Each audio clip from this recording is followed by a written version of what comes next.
Paradise Highway 2022. It must be already something of a big deal to be a female rig jockey. There aren't that many women in comparison to men.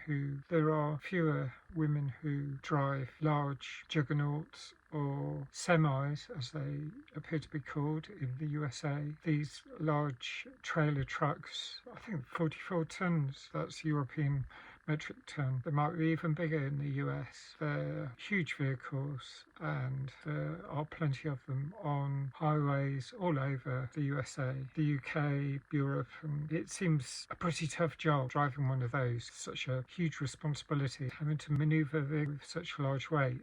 Sally, the protagonist of the story, has a network. It's almost like the old CB radio. There's a network of other women who drive lorries across the USA, and she keeps in touch with them. You can see at the start they warn each other of hazards. The weather can be difficult often. There may be other things to look out for, so they help each other out and they keep each other company. Seems a great idea. This story, of course, is a bit more involved than that.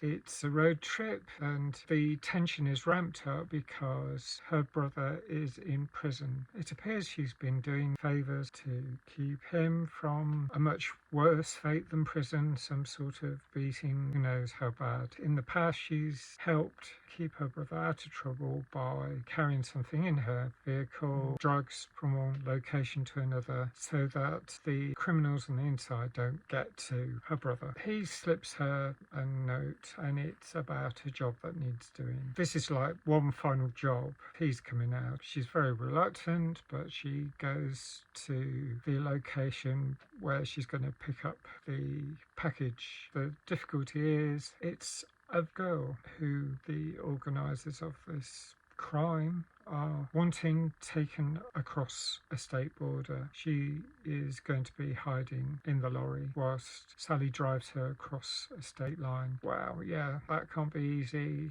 She could be in a whole pile of trouble. She takes this 12-year-old across to Mississippi. She crosses the border. She drives into this really remote location, small, quiet road, and waits, and then this car pulls up, and then something happens. She needs to think on her feet. That's where the story takes on a nail-biting twists, and I really enjoyed it. Wow, I would not want to be involved in this at all. I suppose if you've got family members who have been caught up in the criminal world, there's a lot more pressure, so it's easy enough for me to say that it must be absolutely awful to be forced into a situation where you're putting your own life at risk, where you're putting your own freedom at risk, because not only are you put into a dangerous place by being alone in a quiet place where someone drives up and is just going to pick up another human being, the moral dilemma. Whilst Sally is horrified by the situation she's found herself in, it appears from a lot of the indications that she does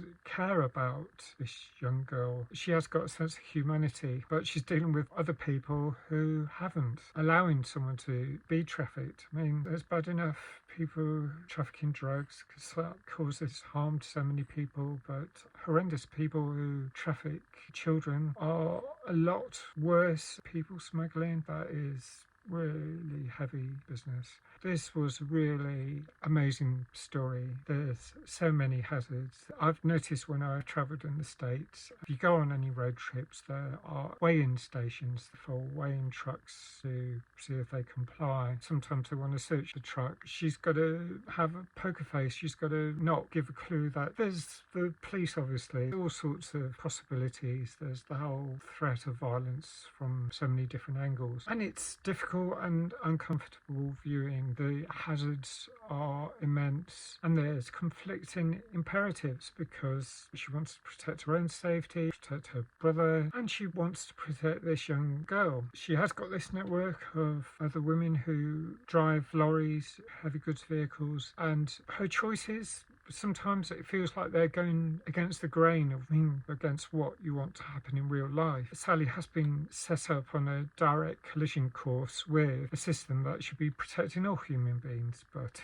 it's very weak in many respects. And of course, it's in the USA where there's guns aplenty, references to preppers, people who think the world is going to go to pot, and sometimes it really feels that is a serious possibility. The various crises we've lurched from, large risks, hefty consequences, and not just that, there's the solitary aspect of driving huge distances in a small cab, being careful, locking your door, but it's only a vehicle door. Anyone can break in if they really want to. There are various elements that come up in the story. There are some twists which all make sense. I thought it was a very watchable film, very enjoyable.